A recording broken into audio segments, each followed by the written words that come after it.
Hello, welcome to History Chats. We're doing some reruns this, for the month here, while Gary and I take some time off from doing live programs. At this point, you probably get the gist of it, but we're showcasing some interesting programs from the past that maybe you didn't get a chance to see the first time around. And then also giving a little bit of, explanation about, hey, this is why we did it, or, behind the scenes stuff.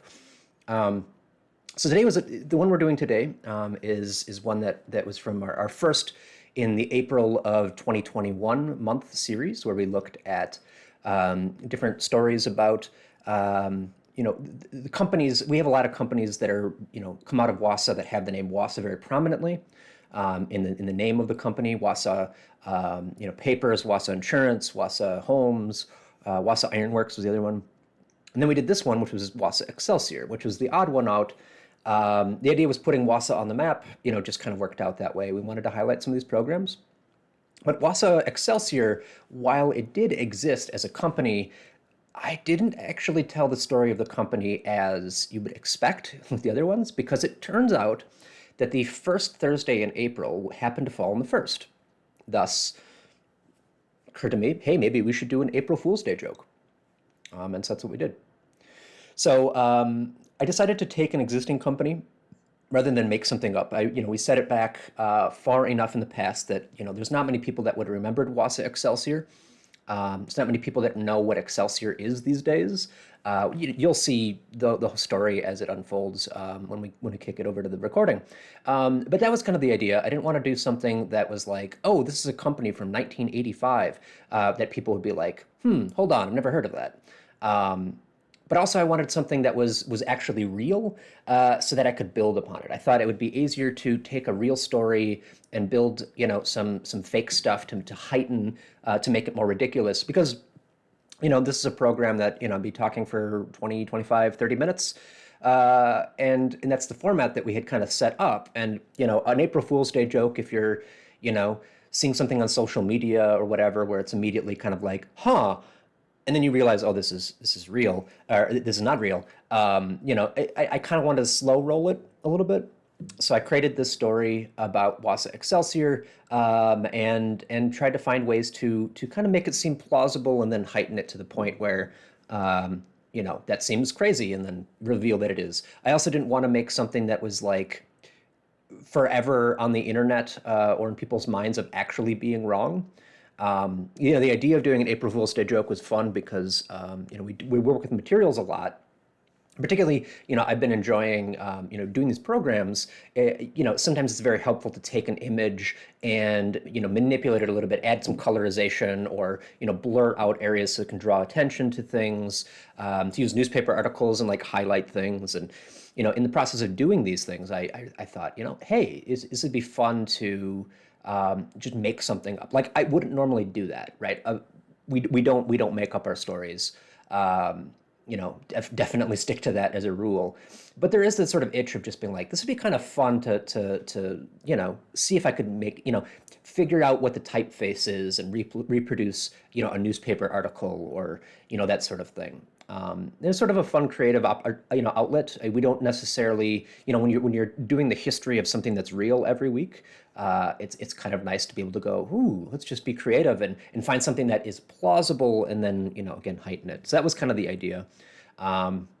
We ended up doing it again the following year in 2022. The Thursday didn't fall on April 1st, but it was the day before. I don't know that I'll come back to that. I think, who knows? Who knows in the future? Maybe next year. I'm not sure, how close it is to April. 2023, it wasn't, it was like a Saturday or something. So, but who knows? Maybe we'll come back, maybe not. I think the fun was just to kind of throw a one-off or two-off in this case program of just like, hey, here's a fun story. This is one of the things that when we do these history chats, especially after doing them for almost 3 years now, every once in a while you got to shake up the formula a little bit and, try something different. So that's what we kind of did here. This is one of the first real divisions away from the program that the format that we were using, and I think it came out pretty cool. I enjoyed doing it. I hope you enjoy watching it if you didn't get to see it the first time. I guess I'm kind of ruining the surprise here that it is an April Fool's Day joke, but don't worry. Hopefully you still maybe so you can spot it as the first time around before I reveal all of the fakery and set the record straight. Anyway, hope you enjoy. I'll now turn it over to past me to talk about a definitely real and accurate story that I didn't make up whatsoever.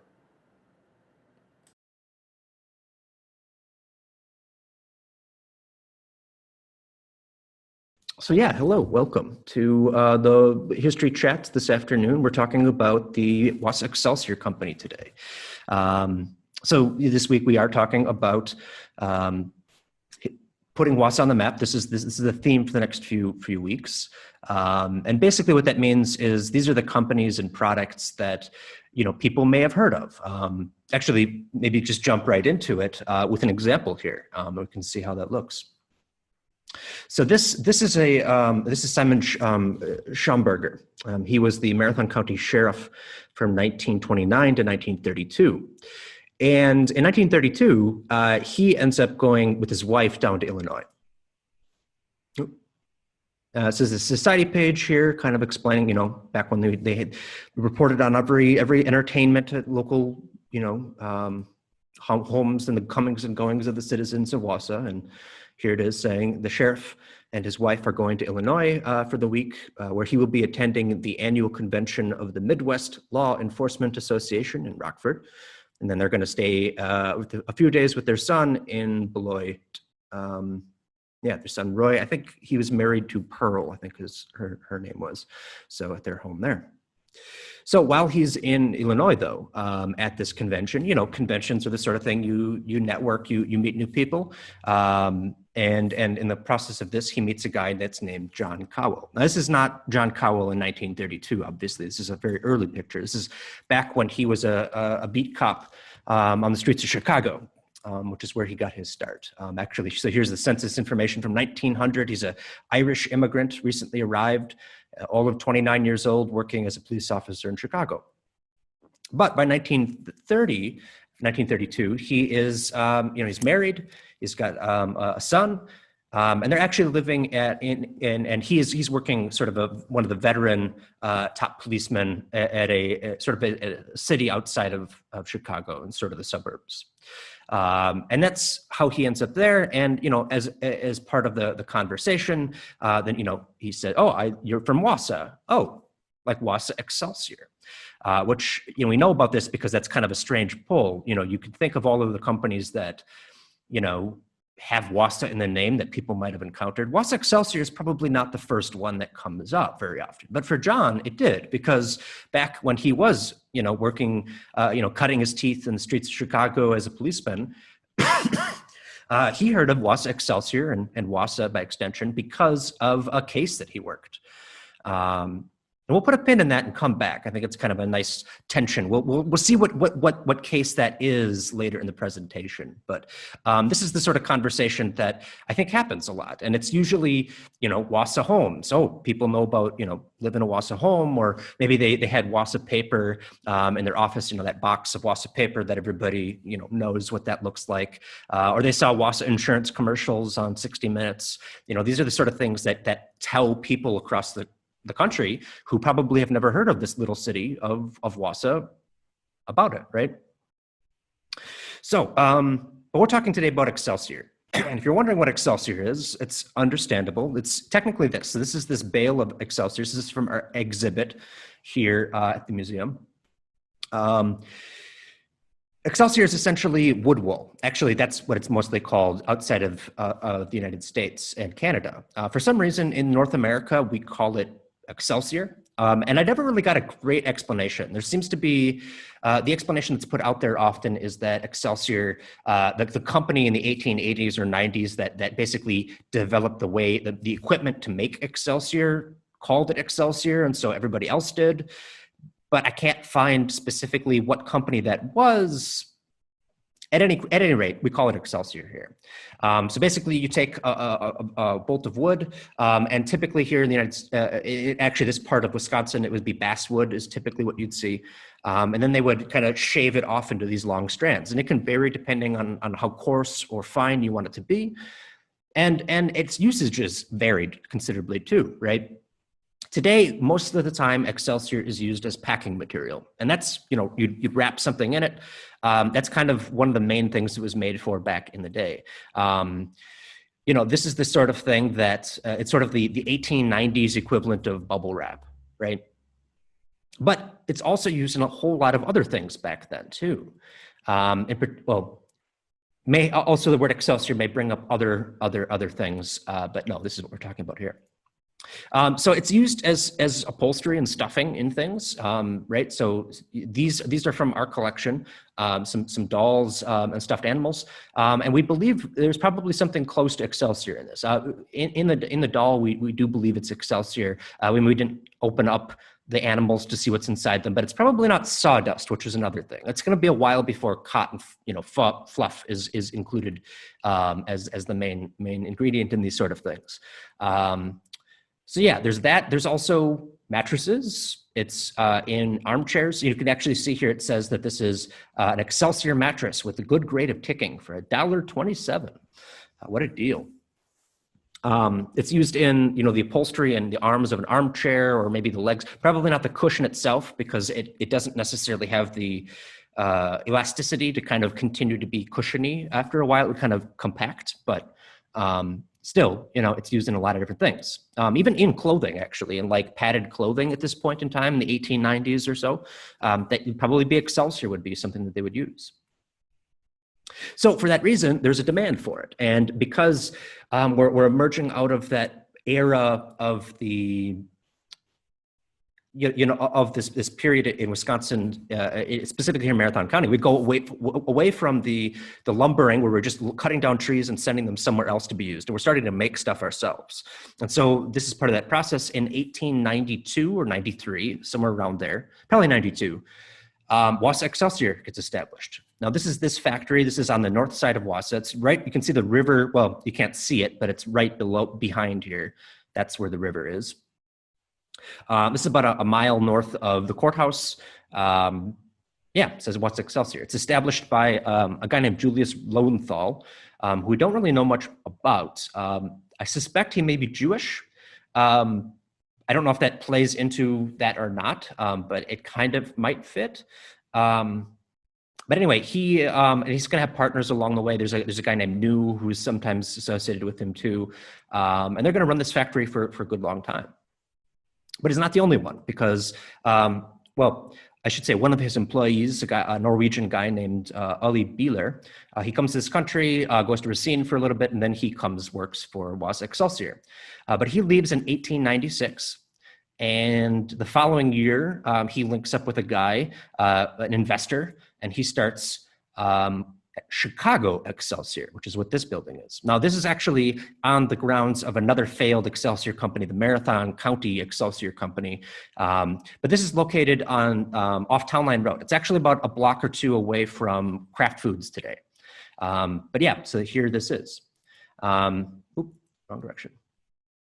So this is from Wausau in 1900. It's a book that kind of republishes a specific edition of, like, here's the who's who of Wausau, all the big companies, all of the movers and shakers, the big people, pictures of their homes and their wives, stuff like that. And he is spotlighted. Now, the Lowenthals don't get included in here. And it may be because they're Jewish. And so, we're relatively, compared to other places, Wausau's pretty open about that sort of thing. But, and I guess you probably can't see Ali as well here. Let me just, there he is. I don't know if that's the case. Probably more likely, though, is the fact that Ali here has linked up with a very wealthy investor, a guy named William Keough.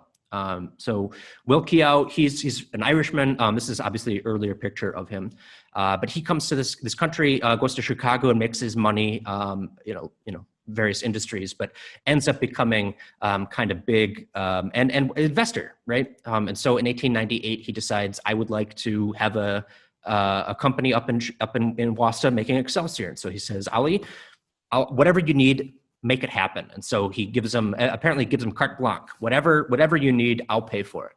So it's this really well done company. All the modern and up to date equipment you could ask for is included.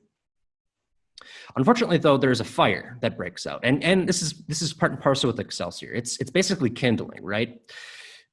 So yeah, it goes up and it destroys the whole thing. This is about a year after they get started. $15,000 in 1899 of damage. So you can tell a lot of investment that went into this, which is maybe why they wanted to focus on it for something exciting. Of course, Wausau in 1900, that's a little later, and they do rebuild. Again, Kiao's got deep pockets, and he says, just make it, do it. We'll manage. We'll pay for it. Now, they're not the only ones. Wausau Excellsior, and I know this is going to get confusing, but Wausau Excellsior and Chicago Excelsior, the two companies in Wausau. Wausau Excellsior has a branch down in Chicago. So that branch, so this is an article from 1902, and the top bit talks about a brief fire that takes place at the largest school in the United States at this point, the St. Stanislav Polish School, but no one was hurt or anything. It was ultimately not too bad. But at the bottom, for some reason, they cram in this bit saying one of the most stubborn fires the department has yet to deal with was the packing room at the Excelsior company, Wausau Excellsior. It burned for nearly 6 hours. It severely burned one man, John Sapulski, and then several firemen were ill because of the thick smoke coming off of the fire. So that's not great. Of course, they managed to continue without this, despite the setback, because it's not that big of a setback compared to what happens the following year, which is to say an explosion hits Wausau. The Wausau Excellsior company in Wausau is destroyed. And I'm just going to read the article here. So the fireman, Joe Brown, had just put some fuel into the firebox when the blast, which nearly demolished the building, followed. The doors of the fireplace and ash pit were broken into pieces, the flue caps blown off, the boilers slightly moved, and the walls so badly broken that they will have to be torn down and rebuilt, and Brown was knocked down and badly burned, but his injuries are not serious. That's a very long run-on sentence there. Anyway, the wreck caught fire, but the blaze was quickly extinguished. There is said to be little doubt that the accident was the result of malice, and that the fuel was loaded with dynamite or some other explosive in an attempt to destroy the plant. One man has been detained as part of the rigid investigation being now made by the local law. So that's more than just a fire. That's a little bit more, right? And that person that they detained was a guy named Charles Dwyer. Now, it turns out Charles Dwyer had come up from Chicago and had been didn't really have any business that people could really identify. He was just kind of around the area, was seen in the area in the hour or so before the explosion. And when they take him in for custody for questioning, they end up finding out, well, this guy's got a record down in Chicago, including some arson and stuff like that. So they say, all right, well, they send him down to Chicago where he's met by a young John Cowell, which is how, getting back to the beginning here, 30 years later, he would recount the story to the sheriff here from Marathon County. Now, it's interesting because Charles, nothing ever comes of this, but Charles ends up having connection with, it's said that he has connections with a guy named John Keogh. And if that sounds familiar, that's because that's the son of William Keogh, the guy who bankrolled the Chicago Excelsior company. Now, his father had passed away at this point, and so he inherited the company, and he does some interesting decisions, including investing, he invests in some stuff, and his source of Excelsior comes in part from Wausau, and so you can understand, don't know for sure, but it's probable that perhaps he was looking to. Is it a coincidence that a friend of his happens to go up and is allegedly in the guy who destroys a competitor's factory? Maybe not. Probably. One of the interesting things that he's involved in, by the way, is an attempt to, remember when I said stuffed animals were stuffed at Excelsior? Well, around 1901, 1902, there's a trend that sweeps the United States around the bears. The bears become particularly popular. And the reason for this is the association of a certain kind of bear with a beloved American political figure. This is a guy who's been around for a while now. He is at the national level. He's known for fighting for the common man against the interests at large. A veteran of the Spanish-American War, beloved figure, right? At this point, I'm sure if you know the story, you know who I'm talking about.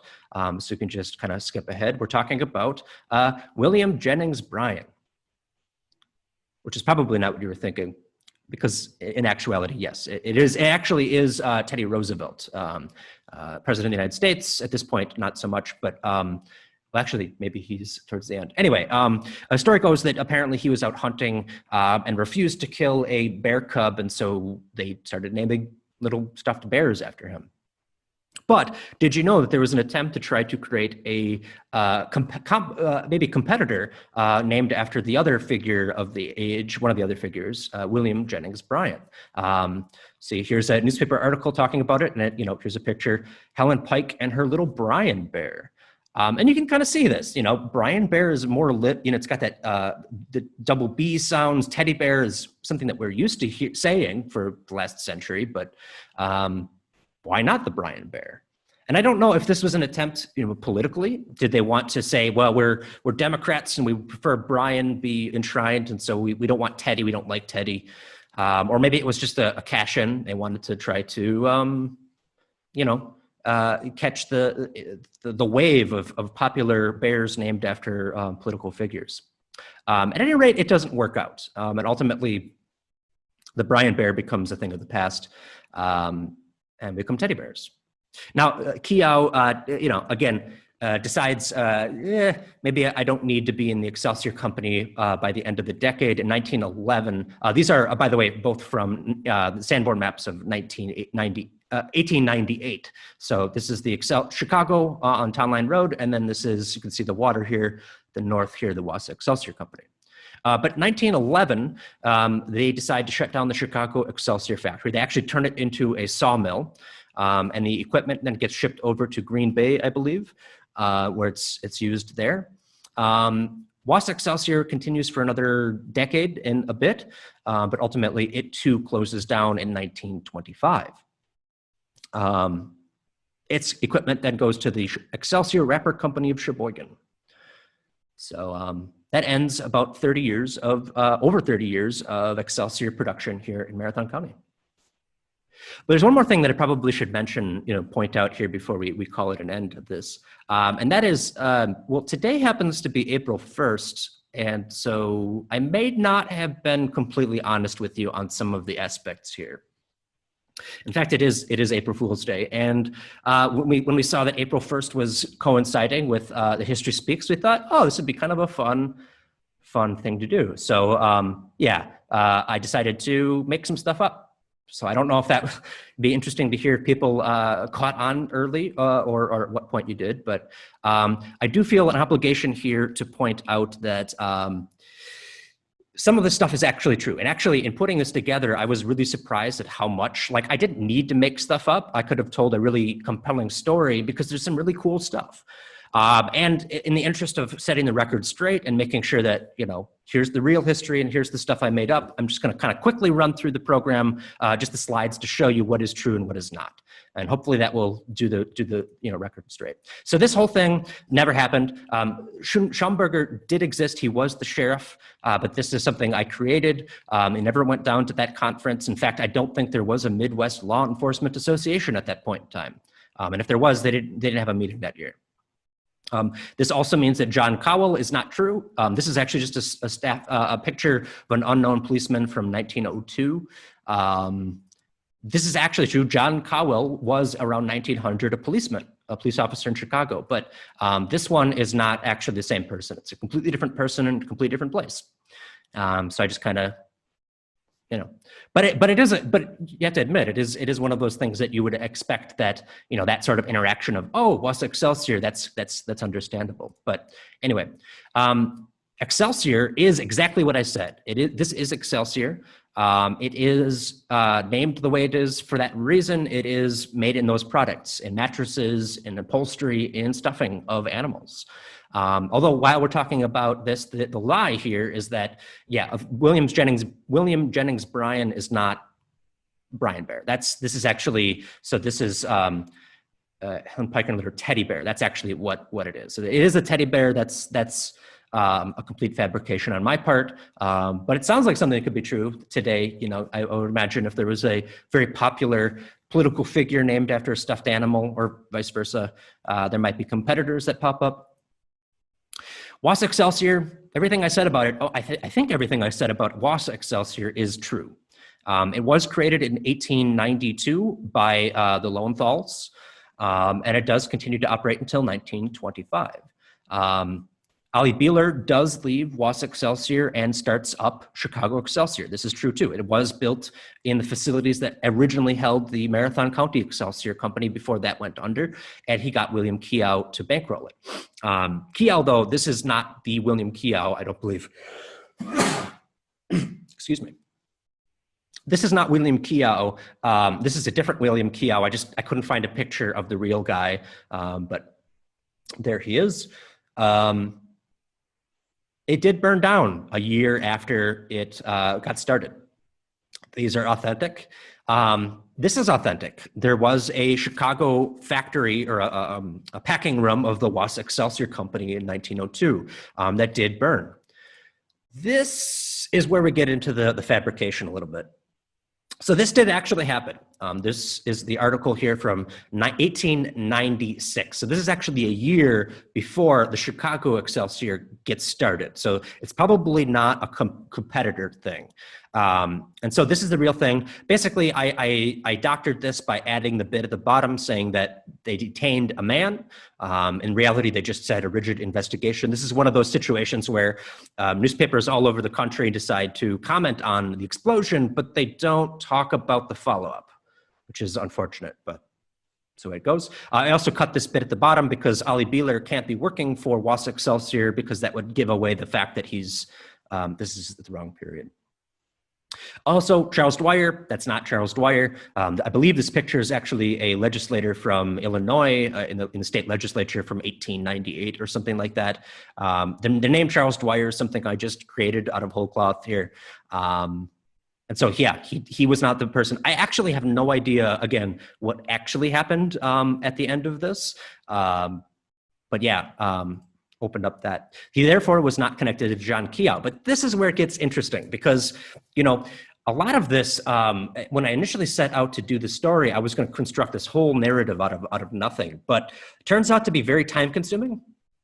And so I just kind of took the existing story and, you know, as I learned about it, I just fiddled with it to make it, you know, an interesting narrative, a different narrative. But then John Keough came up and he is, I actually undersold how ridiculous this guy is. He did inherit his company from his father, probably a little earlier, around 1900 and 1902.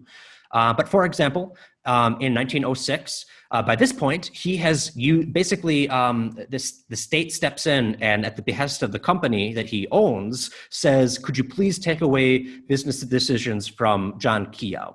Because he has been giving away money that he doesn't get approval for. And he claims, oh, I have 2/3 of the company, but he doesn't. So yeah, and if that's not enough of a tip off, in 1931, he stops paying taxes. Actually, he stops paying taxes before that. But in 1931, he ends up taking it all the way to the U.S. Supreme Court, where he claims, I don't need to pay taxes because the state of Illinois is a republic and it's illegal for this sort of situation to be established. And yeah, he doesn't win. This continues by 1934. He has mortgaged one of the buildings of his companies and doesn't pay for that. So the company, the insurance company comes and takes ownership of it. And he contests in court. This leads to 2 years later, in 1936, there's the actual court case in which he stands up before the judge and starts saying, well, I don't need to, whole thing is illegal for this reason. And it's just kind of like hard to follow and like, I sat down and tried to figure it out. I don't really know what he's talking about. But ultimately, when the judge says this is, okay, he tries to interrupt him a couple times, finally tells the bailiff, just take him out of here. We don't want to deal with this. He pulls a pistol and he starts shooting people. Starts with the attorney from the opposing company, and then he shoots at the judge. The attorney dies. The judge manages to get behind the desk.